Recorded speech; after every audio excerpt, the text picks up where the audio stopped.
यह राजस्थान के एक छोटे से गांव भोलापुर की कहानी है। गांव चारों तरफ से ऊंचे ऊंचे पत्थरों के पहाड़ों से घिरा था। अगर किसी को अस्पताल जाना हो तो 70 किलोमीटर घूमकर जाना पड़ता था।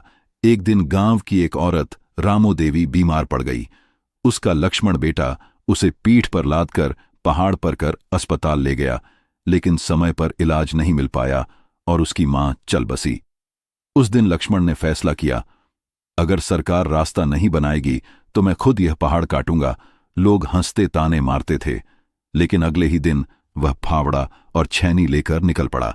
दिन में खेती करता, रात में पत्थर तोड़ता, चाहे बारिश हो या लू चले या ठंड पड़े। हर रोज 3 से 4 घंटे वह सिर्फ पत्थर तोड़ता। लोगों ने कहा, मर जाएगा लेकिन रास्ता नहीं बनेगा, लेकिन वह हर ताने को ताकत बनाता गया। 7 साल बाद पहाड़ के बीच 1 मीटर चौड़ा और 1 किलोमीटर लंबा रास्ता तैयार हो चुका था, वह भी बिना किसी सरकारी मदद के, बिना मशीन, सिर्फ छैनी और हथौड़े से। अब गांव से अस्पताल की दूरी 70 किलोमीटर से घटकर सिर्फ 5 किलोमीटर रह गई थी। जब एक पत्रकार ने उसकी कहानी को अखबार में छापा, पूरा देश जान गया। एक आदमी ने पहाड़ को हिला दिया। सरकार को मजबूरी में आकर उस रास्ते को लक्ष्मण पथ नाम से पक्का करना पड़ा और उस आदमी को पद्मश्री पुरस्कार के लिए नामांकित किया गया। लक्ष्मण अब बूढ़ा हो चुका था। जहां से अब एम्बुलेंस भी गुजरती थी, स्कूली बच्चे भी, और किसान अपनी फसलें बाजार ले जाते थे। एक दिन एक बच्चा उससे पूछता है, दादाजी, यह रास्ता किसने बनाया? लक्ष्मण मुस्कुराते हुए कहता है, जिसने अपनी मां को खो दिया था उसने बनाया। गांव में अब एक छोटी सी प्राथमिक स्कूल खुल चुकी है जो लक्ष्मण के रास्ते से होकर आती है। एक दिन स्कूल में गांव के हीरो पर निबंध प्रतियोगिता होती है। सभी बच्चे लक्ष्मण चाचा की कहानी लिखते हैं।